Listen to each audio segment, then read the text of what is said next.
Some breaking news is coming out of the United States. We understand that Donald Trump is quoted as saying that he has agreed to suspend bombing and attack of Iran for a period of 2 weeks. Now, lolli eda meeshaa niwukilaraatiin haleellaa raawwatamuu mala Iraan barbadaa'uu dandeessi jettee addunyaan guutuun teessee eegaa bulte yaaddooyte sun battalumatti sa'aatii muraasa keessatti yookaan daqiiqaa 90 keessatti yaadni jijjiirame lolli hin jiru lolli kaanuu dhaabbatee jira jaan. Tonight, the breaking news right here after President Trump's threat to Iran that a whole civilization will die tonight. This evening, the president now announcing a 2-week ceasefire. Haleellaan Tiraamp Iraan irratti gaggeessuuf turan guddoo addunyaa dhiphisee ture. Ta'us garuu waraanni san hanqateera hafeera jechuudha. Waraanni kun akka hanqatu akka dhaabbatu akka hafu kan godhe ammoo marii Paakistaan jara jidduu seentee gaggeessiteedha. Kanaanis qabxiilee gurguddaa 10 Iraan dhiyeessitee jirti. Waraanni kun erga dhaabbatee booda ammoo eenyutu moote? Fayyadamaa waraana kanarraa eenyu biyya tamtu injifate kan jiru gaaffii namoota hedduu ta'ee jira. Uummanni Iraan waliigaltee dhukaasa dhaabuu booda gammachuun daandiitti ba'ee dhiichisaa jira. Ashama akkam jirtu daawwattootaaf hordoftoota Voice of Oromiyaa. Bakka jirtanitti nagaan keenya isin dhaqqabu jenna. Eegaa deebinee dhufnee jirra. Eda lolli guddaan dha'uudhaaf akka jiru naannoo sa'aatii 6tti odeeffannoo tokko asirraan isin biraan geenyee turre. Eegaa lolli dha'uudhaaf ture sun turtii daqiiqaa 90 yeroo hafu guutummaatti yaadni jijjiirame. Waraanni hafee jira jaan kun addunyaa guutuutti gammachuu fide dhiphina sun gara gammachuutti jijjiire waan gaariis ture jechuudha. Egaa kanneen YouTube kanaaf haaroo taatan YouTube keenya subscribe godhaa. Odeeffannoon teenya kallattumaan akka isin bira dhaqqabdu warri feetan mallattoo bilbilaas cinaa jirtu tana banadhaa isiniin jenna. Mee lola guyyaa 40f Iraan Ameerikaa fi Israa'el jidduutti gaggeeffamaa ture eda akkamiin dhaabbate? Isa bira dabree lolli guddaan eda dho'uudhaaf ture. Kan Iraan guutuu balleessuudhaaf ture. Akkamiin hafe kan jiru bal'inaan ilaalla.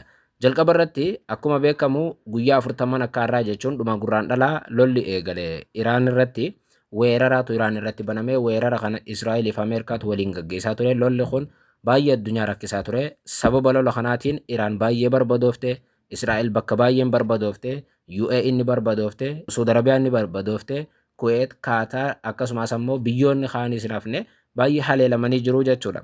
Waraana guyyaa 40 kanaan Iraan hooggantoota gurguddaa dhabdee biyyoonni biraa namoota nagaa hedduu dhabanii Iraan ammoo irra caalatti namoota nagaa hedduus dhabde. Israa'el akkuma beekamu guyyoottan 40 kana Ameerikaatti dahattee haleellaa Teheraan keessatti gaggeessite qofaan namoota 3,000 caalaa ajjeeftee jirti jechuudha. Lolli kun addaan osoo hin citin guyyaa 40f gaggeeffame dhumarra eda turtii 72tiif akka dhaabbate himamee jechuudha. Kunis waliigaltee dhukaasa dhaabuu yeroo kan jedhameen dhaabbate.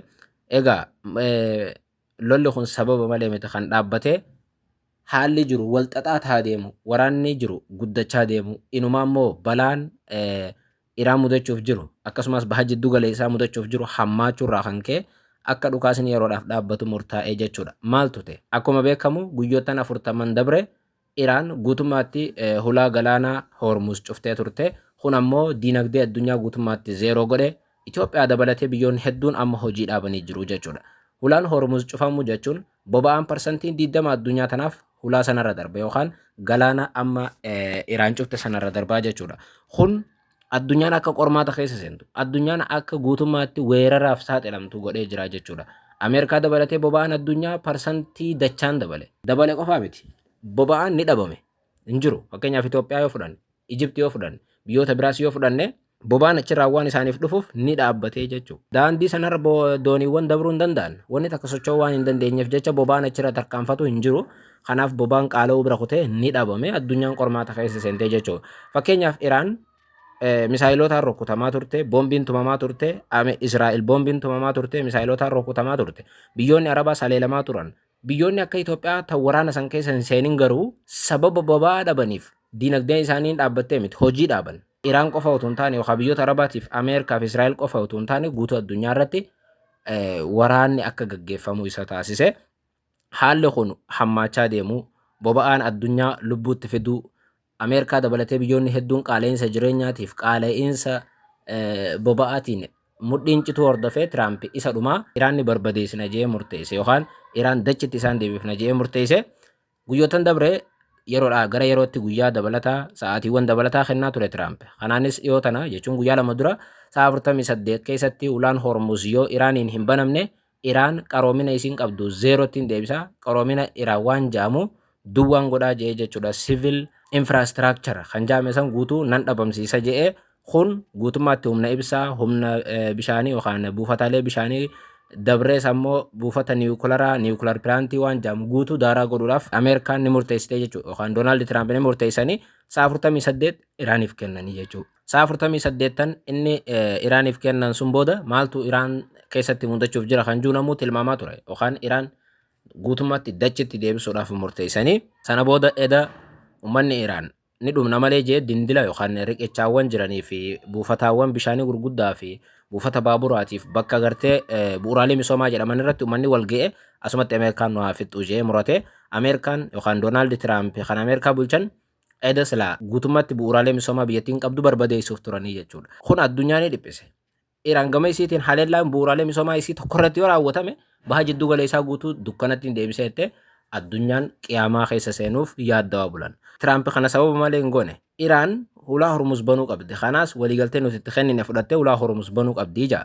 Iraan gama isiitiin ulaa Hormuz banuudhaaf waraanni irratti baname kun dhaabbachuu qabaa jette. Kun qormaata jabaa Ameerikaa fi Iraan jidduutti ture jechuudha. Torbaanota dabran Paakistaan marii gaggeessaa turte. Jarrinis mari'achaa turanii waliigaluu hin dandeenye dhumarra eda wayita daqiiqaan 90 hafuufi addunyaan guutuun asitti bakka waraanni kun akkam ni dho'a jaanii gisee rakkatan daqiiqaa 90 qofaaf isaan Tiraamp kanne yeroo sun Iraanii fi Ameerikaan walii galanii jechuudha. Iraanis ulaa Hormuz banuuf qabxii Ameerikaan dhiyeessite fudhatte qabxiiwwan 10 kan Iraan dhiyeessite Ameerikaanis fudhatte irratti haasa'uudhaaf kan qabxiilee sun hunda fudhatanii osoo hin taane Iraan ulaa Hormuz bantee torbaanota lamaan dhufan akka qabxiiwwan Iraan dhiyeessite irratti mari'atan Ameerikaa fi Iraan walii galanii kunis jaarsummaa Paakistaaniin tahe amma torbaanota lamaan dhufan kana Tiraampis marii akka gaggeessinuuf yeroo nan kenna jedhee waamicha pirezidaantiin Paakistaan taasise yookaan Shabaaz Shariif taasise hordofee Tiraamp dhukaase yookaan haleellaa guddaa civilization infrastructure irratti banuuf ture san ni dhaabee jechuudha. Sana booda pirezidaantiin Paakistaan jarri waliigaltee irra gahanii jiru jedhanii yookaan waliigaltee dhukaasa dhaabuu yeroo irra gahanii jiran jedhee ibsee Tiraampis daqiiqaa 90 keessatti ummataaf ibsa laatee waraanni kun akka hafee mirkaneessee jechuudha. Even waraana edaa guddaa sanaa miti. Waraanummaan idilee dhiyoo tana gaggeeffamaa ture. Kan Iraan irratti deemaa ture'u ni dhaabbatee jechuudha. Sababiin isaa guyyootan 14 dhufan yookaan torbeewwan lamaan dhufan jarri ni mari'ata. Haga mari'atan kan ammoo dhukaasni waliigala dhaabbatee jira jechuudha. Iraanis biyyoota Arabaarraa dhaabdee jirti. Kun addunyaa gammachiisee jira. Waraanni hamaan silaa eda ture. Waraanni guyyootaan 40 dabre gaggeeffamaa ture wayyaa ture akka yaadametti inni edaa garuu hamaa ta'uuf ture. Rabbi gargaaree waraanni san eda 72 inni dhaabbataa jaamee dhaabbatee jira jechuudha. Amma gaafii guddaan lola gaggeeffame kana booda qabxiiwwan kurnan Iraan dhiyeessite maal fa'aa kan jedhudha. Qabxiiwwan kurnan kun jajjabaadha. Iraan qabxiiwwan kurnan kana tarreessite uummataafis gadhiiftee jirti. Ameerikaalleen qabxiiwwan kurnan kana ilaalteetti. Tiraamp immoo qabxiiwwan kurnan Iraan irraa fudhanne sanarratti amma booda torbaan lamaan dhufan kana ni mari'annaa jaan. Qabxiin jalqabaa Iraan dhiyeessite Ameerikaa weerara dabalataa akka hin raawwanneef waadaa akka galtu yookaan waliigaltee akka mallatteessitu. Lammaffaa Iraan ulaa Hormuz guutummaatti olaantummaan akka to'achuu itti fuftu kun bishaan kiyya jettee. Sadaffaa mirgi Iraan humna niwukilaraa gabbisuudhaaf qabdu yookaan yuuraaniyeemii gabbisuudhaaf qabdu akka kabajamuu fi itti fufu Ameerikaan akka fudhattu. Afraffaa qoqqobbiiwwan gurguddaan Iraan irratti amma dura kaa'aman yookaan waggoottan 40 dabran Iraan qoraa turan akka kaafaman. Shanaffaa qoqqobbiiwwan dabalataa hundi akka haqaman. Jahaffaa murtiiwwan manni maree nageenyaa dhaabbata biyyoota gamtoomanii Iraan irratti dabarse hundi akka haqamu. Torba murtiiwwan boordii bulchiinsaa eejensiin annisaa atoomaa idil addunyaa Iraan irratti dabarse hundi akka haqamu. 8 kisaaraa yeroo waraanaa ga'eef Iraaniif beenyaan akka kaffalamu kunis weerara Ameerikaaf Israa'el gaggeessan hordofee jechuudha. 9 humnoonni waraanaa Ameerikaa naannoo baha jiddu galeessaa keessaa guutummaatti akka ba'an. 10 Libaanos dabalatee adda waraanaa hunda irratti waraanni Israa'el gaggeessitu akka dhaabbatu Ameerikaadhaaf Iraan gaaffii dhiyeessite jettee qabxiiwwan kurnan kanarratti guyyoota 14 dhufan ni mari'atamaa jechuudha. Guyyootaan kana keessatti qabxiiwwan kanarratti yoo walii hin galle maaltu ta'a kan jedhudha gaaffii guddaan.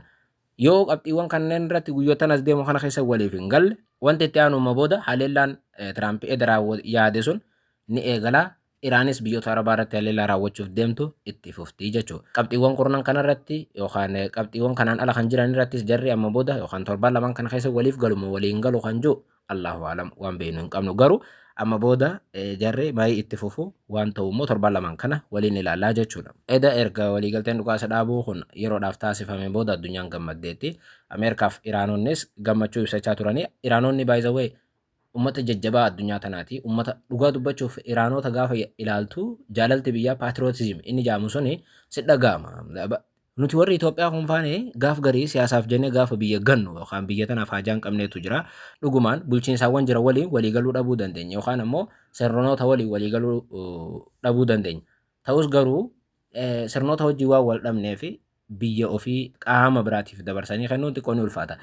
Gaafa siyaasa Itoophiyaatiif siyaasa biyya biraa argu gaaf garii nan hinaafa yookaan nan aarallee Iraan gaafa agartu uummanni biyyattii sirna amma jiru fakkeenyaaf Ayatollah Ali Khamenei kan ijaare waggaa 40 dabre kan gaggeessaa ture kana uummanni hedduun hin fudhatan. Sirna kun sirna uummata cunqursee jaanii amanan uummanni biyyattii. Garuu warri Pershaanii kun lafti isaanii biyya isaanii gaafa tuqamte abbaa tokkoof harkan kennan. Sirna isaanii hamaa kana ni dhiisan ni dagatan. Garuu biyya isaanii akka miidhamtu hin hayyamanii jechuudha. Ameerikaa dura fakkeenyaaf dhaabbachuudhaaf kaleessa galgala gizee Tiraamp haleellaa sun raawwachuuf ture uummanni riqicha gubbaa ture.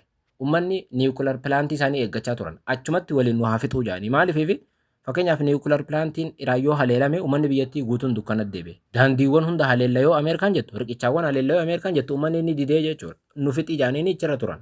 Dhugaa dubbachuuf lubbuu kennanii jechuudha beekee Ameerikaan dhugumaan ni haleelte hajaan qabduuf uummataafis yeroo sanatti. So uummanni san hagam akka biyya isaanii jaallatan sirnarraa hajaan qaban sirni fadhaa jiraatu haa dhiisu dhimma isaa miti. Waannaan qabeenyi isaanii akka tuqamu biyyi isaanii akka diinaan haleelamtu hin hayyamne jechuudha. Uummata sanirraa waa barachuun baay'ee gaarii ture. Pirezidaantii Tiraamp eega waliigalteen kun akka hojiirra oolu ibsanii booda reefullee ibsa kennaa turanii reefu wayita ibsa kennan Tiraamp amma Iraanii wajjin haala gaariin hojjechaa jirra walitti dhiyeenyaan waan jiru dubbachaa jirra mari'achaas jirra jedhanii jiru. Ammoo wanti jabeessanii dubbatan Iraan yuraaniyeemii akka hin gabbifne kaasanii jiru. Gama biraatiin Tiraamp reefu yoo ibsa kennan biyya Iraaniif nama meeshaa waraanaa dhiyeessu kamuu akka qoqqoban ibsanii jiru. Raashiyaa Chaayinaa dabalate ni qoqqobnaa jechuun dubbatanii jiranii ni danda'amu hin danda'an kan jiru waan takka bullee ilaallu. Biyyi biraa Kooriyaadha. Kooriyaa ammoo duraanuu hin danda'anii uumaa keessaas duraanuu qoqqobbii jala jirti qoqqobbiin sun ittuu hammaatee dhiisee dhimma isii miti. Haa ta'u malee ibsa isaanii reefu kennaniin biyyoota maqaa kaasuu baatanis biyyoota ammallee meeshaa waraanaa Iraaniif dhiyeessantu jira isaan sun qoqqobnaa jedhan. Biyyoonni sadeen immoo inni qoqqobanillee hajaan qabaniifi jechuudha. Ammallee gama Tiraampiin sodaan ni jira jechuun meeshaa waraanaa Iraaniif gahee nu haleeluu dandeesse kan jedhudha. Erga immoo dhukaasni hatattamaa yookaan yeroodhaaf guyyaa 14 dhaabbatee booda edumarraa jalqabee hulaan Hormuz guddichi kan duraanuu rabshaa addunyaa tana kaa'e banamee jira. Dooniiwwan Itoophiyaa tan gaaza feete dabalatee hundi isaanii amma dabruu jalqabanii jiru. Kunis guyyoota 14 dhufan itti fufa. Guyyoota 14 kana keessatti mariin Ameerikaa fi Iraan jidduun ni gaggeeffama. Waraanni ni dhaabbata jechuudha. Waraana guyyaa 40 gaggeeffame mootaan eenyu kan jiru namoota hundaa wal gaafachuu jira. Dhimma kana wal qabatee mootummaan Iraanis ta'e miidiyaaleen biyyattii waraana kan akka Iraan injifatte cimsanii ibsaa jiru. Manni maree nageenya biyyaalessaa Iraan waraana kana keessatti amma waan barbaadu hunda akka milkeesse ibsee jira. Diinni ammoo seenaa keessatti kufaatii guddaan akka diina san mudate yookaan Ameerikaa akka mudate manni maree nageenya biyyaalessaa Iraan ibsee jira jechuudha. Iraan keessatti qondaaltonni olaanoon biyyattii yoo ajjeefamanis Iraan ammoo waraana kana waan baay'ee akka argatteetti ni amanti. Miidhaa guddaa yoo irra ga'es Ameerikaan dhuguma sadarkaa kanatti uffatamtee hin beektu. Kana nuti numaa agarra. Ameerikaan dur biyyi takkaa udaffartee Ameerikaa hin haleeltu yookaan buufata waraanaa isii hin haleeltu. Iraan garuu baha jiddu galeessaa keessa buufataalee Ameerikaan qabdu hedduu biyya ta'eef fakkeenyaaf Suudi Arabiyaa keessa buufanni Ameerikaan qabdu amma hin jiru. Zeeroo ta'ee jira jechuudha. So kun Iraaniif akka gammachuu guddaatti ilaalama. Miidiyaaleen Iraanii fi warri mootummaa Iraan ganama subii har'aarraa jalqabee injifannoo labsachaa jiran. Uummanni Iraanuu daandiitti ba'ee kun injifannoo biyya teenyaati jedhanii ibsaa jiranii jechuudha. Waraana kanarraa fayyadamaan eenyu kan jiru gaaffii namoota biraati. Fayyadamaan biyya waraana gaggeessan caalaa biyyoonni halaala jiran yookaan moggaa ta'anii waraana kana keessa jiran fayyadamanii jiru. Fakkeenyaaf Raashiyaa, Chaayinaa akkasumas ammoo biyyoonni biraa waraana kanarraa akka fayyadamanitti amanama. Waraanni kun eegale humni waraanaa Ameerikaa kan naannoo baha jiddu galeessaa jiru haleelamuun Raashiyaa fi Chaayinaadhaaf injifannoo guddaadha. Dhugaa dubbachuuf injifannoo salphaa miti. Humni Ameerikaa baay'ee akka dadhabeetti amananii addunyaanis akkasii beekte. Kanaaf ammoo biyyoonni Ameerikaadhaan dorgoman Chaayinaa fi Raashiyaan kun isaaniif injifannoo guddaadha. Waraana kanarraa guddoo akka fayyadamaniitti itti dhaga'ama addunyaanis akkasii beekti jechuudha. Kanaafillee Raashiyaa fi Chaayinaan jabaatanii wayita Iraan lola keessa turte Iraan deeggaraa turan. Fakkeenyaaf Raashiyaan ifatti hagammaa hin amanne garuu guutummaatti basaasaan baay'ee Iraan akka deeggartee amanama.